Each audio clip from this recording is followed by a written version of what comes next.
Hello everybody, welcome to the Wonky Angle, where I talk about electronic music, both new and old.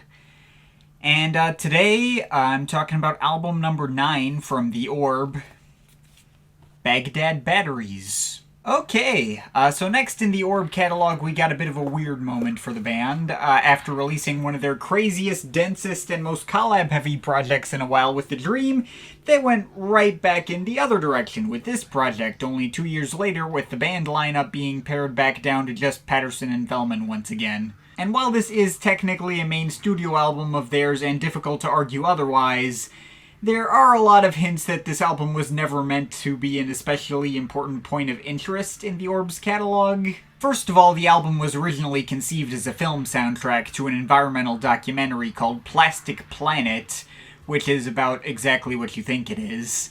And on top of that, the album is subtitled Orbsessions Volume 3, which seems to imply that this is in some way a direct follow-up to their previous 2 Orbsessions projects. Now, I don't think that labeling is accurate. The previous 2 Orbsessions volumes were B-sides compilations that threw together a bunch of random unreleased and rare material together. And Baghdad Batteries is a collection of completely original material with a specific focus and vision. That doesn't really fit in that series, I guess. That said, if it does earn that subtitle, it's thanks to the entire project stinking of a side effort that no one was really bringing their A-game to. Yeah, I guess I won't beat around the bush. Baghdad Batteries has always been one of my least favorite Orb projects overall. I don't think it's worse than Bicycles and Tricycles. That album was much more of a mess and often a lot more embarrassing in its attempts to incorporate hip-hop elements, for instance. While this one at least has the benefit of feeling like it does actually come together as a cohesive whole, it's a lot more dignified and respectable in its approach. This one's a lot more likely to find an audience that can easily defend it. With that said, say what you will about Bicycles and Tricycles, it is still obviously an Orb album that no one but the Orb would have tried to make. Baghdad Batteries has the same core issue as Okie Dokie It's the Orban Compact, in that this often feels like a glorified Thomas Fellman solo project. But Okie Dokie was also a really good Thomas Fellman solo project, if that, and successfully made Fellman's more minimalistic style feel like an important part of what makes the Orb who they are. Baghdad Batteries, meanwhile, is just kinda underwhelming and features little to none of the original charm or personality that the Orb carried even in their cringiest moments. If Okie Dokie didn't exist, this wouldn't have been recognizable as the Orb at all. A collapsed shell of what the band once was, replacing a lot of their playfulness with stodgy and dull ambient techno that any number of artists on Compact probably could have made. Granted, I also know that this album has a lot of fans and defenders who do really hold it up as one of their better projects, and even if I don't personally agree, I at least get it. There are enough solid grooves and moments of beauty where I can easily see the appeal of something like this. And as much as I have ragged on this project already, it's really not bad. It's just decent. I just tend to have a lot higher expectations out of this band than just decent. Now, I will admit, in my listens leading up to this video, I did warm up to this album's opening stretch a lot more than I did back when I was in high school and for hearing it for the first time. I think the Styrofoam Meltdown is a pretty solid opener, starting out with lots of squelchy synth chords going over splashing beach sound effects and evolving into a pretty solid groove with some pretty nice driving bass lines. The next couple of tracks have a much more beatless approach and always used to be pretty big turnoffs, though I did grow to like them recently. Chocolate Fingers, for instance, I used to think was a giant unpleasant slog and one of the worst moments for the album. Though in my most recent listens, I kind of thought its mix of murky, dissonant pads and echoing Rhodes electric pianos made for a pretty neat effect. And the title track also used to totally blend into this album's mix of sickly sweet ambience that focuses on major key progressions, but somehow doesn't end up particularly pleasant or welcoming in spite of that. It is a running theme of this album to give me that specific feeling of being sweet, but mildly sickening. Many a Thomas Fellman composition has given me this feeling in the past, like, say, Dillman from Bicycles and Tricycles, or some of those cuts near the end of Okie Dokie. And this album seems to focus a lot more on that, though the title track in particular is one of the more enjoyable examples of that effect, thanks to its progressions of descending kalimbas or bells or vibraphones or whatever, and expansive fluffy pads, that its nostalgic sweetness does actually succeed for me in that moment.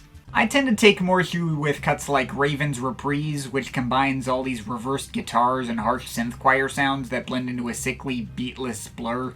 While I can totally understand how someone might find this to be a big emotionally resonant moment, for me it mostly just feels oddly cold and detached in a way that doesn't feel like it complements the tone the album's going for. Now, the album's middle third does take a turn for some more beat-focused compositions and has a bunch of, solid standouts in a row, taking that sweeter but stodgier sound and applying it to better defined grooves, and this whole section is by far the best part of this album. Even back in high school, when I got even less enjoyment out of this, I could at least get into this whole middle run of 4 tracks. Dolly Unit hard cuts between giant blocks of expansive, nostalgic pads over some fairly foot-tapping beats to fairly enjoyable effect.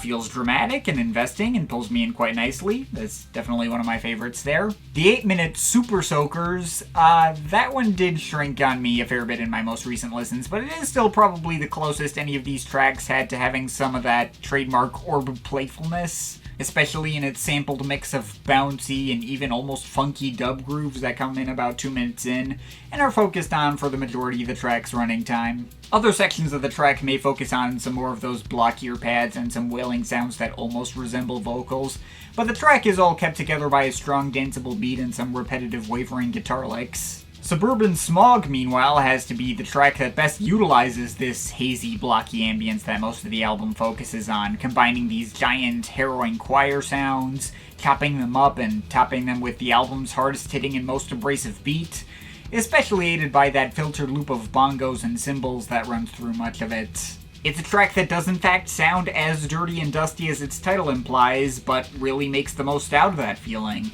I think this track would probably mark as my favorite from here now. And there's one last beat-focused cut that I think really stuck the landing, Orban Tumbleweed, which actually even kind of captures the spaciness that you typically expect from the Orb, with one thin but satisfying bass line, smoky pads, and little orchestral string licks going over a simple pattering beat. It does really feel nice and pleasant and grooving. Also, its more open-sounding looseness is a real breath of fresh air next to all these suffocatingly stiff mixes of beats and ambience. That said, while I'm on the topic of stiff ambience, that unfortunately takes us to the album's final third and the point at which I think this album falls off super hard and never recovers. Pebbles is a kinda alright interlude with all these mildly nostalgic harp samples that evoke imagery of centuries-old paintings or something, but it's the last moments on this album worth anything to me. Because next we get Woodlarking, which is straight up one of my least favorite Orb tracks of all time. This mix of stiff and blocky beatless ambience that's going for the similar nostalgic feeling that tracks like Raven's Reprise pulled off before, but featuring all these Hammond organ sounds that are a really unpleasant addition to the mix. The particular tone of the organ sounds they used feel like those you'd hear at a baseball game or something, and completely undercut the heartsick feeling the track is going for. Instead, just feeling sick. Oopa is better, but not way better. Just a total formless blob of ambient synths and samples that just meanders wherever without any sense of structure and is entirely forgettable. And most digital versions I've run into also contain one last bonus track called Plastic Thrills, which, boy, if there ever was a track that did not deserve to have the word thrills in its title. It's basically just an extended continuation of Woodlarking that also has a few humming vocal samples thrown in. Because that was the track I wanted to hear an extra 5 minutes of and felt like a good tone to close the album with.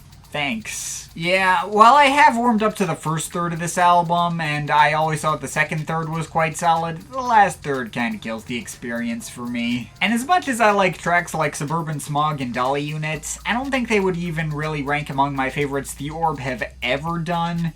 They're good, but they're not amazing. I'm not even sure if they're great. I mean, well, again, I did get enough enjoyment out of this project for me to say it's decent, and I can easily see this resonating more with other people who are better able to stomach the stodgy blend of ambience it explores. I still can't really say it's anything essential, and honestly, it's easily my least favorite of all the Thomas Fellman-driven Orb albums. As far as this kind of sweet but blocky ambient goes, COW/Chillout World did this sound a lot better, and actually succeeded in getting it to sound refreshing and uplifting. And as far as the more groove-centric stuff goes, it's nowhere near in the same league as something like Moon Building. And the first half of Okie Dokie delivered a lot more in terms of memorable moments. There's still probably enough quality here to at least merit giving a shot, especially if you are already a fan of the Feldman-driven Orb projects. But if you're not, it's probably only going to reconfirm all your feelings on his presence in the band. It's a fine album, and it has grown on me a fair bit since my days of disliking all the Feldman albums back in high school. But it's still nothing I'd say you absolutely need to go out of your way for, and I'm overall feeling a 6.5 out of 10 on it. But of course, this is just my opinion. You can feel free to disagree with it, but I'd like to hear your thoughts, so leave the comments in the comment thing down there. Shout out to my Patreon supporters. They're awesome people. You want to add yourself to that list or make me review something, link to my Patreon is in the description. But yeah, that's pretty much it. That's all for today. See you next time.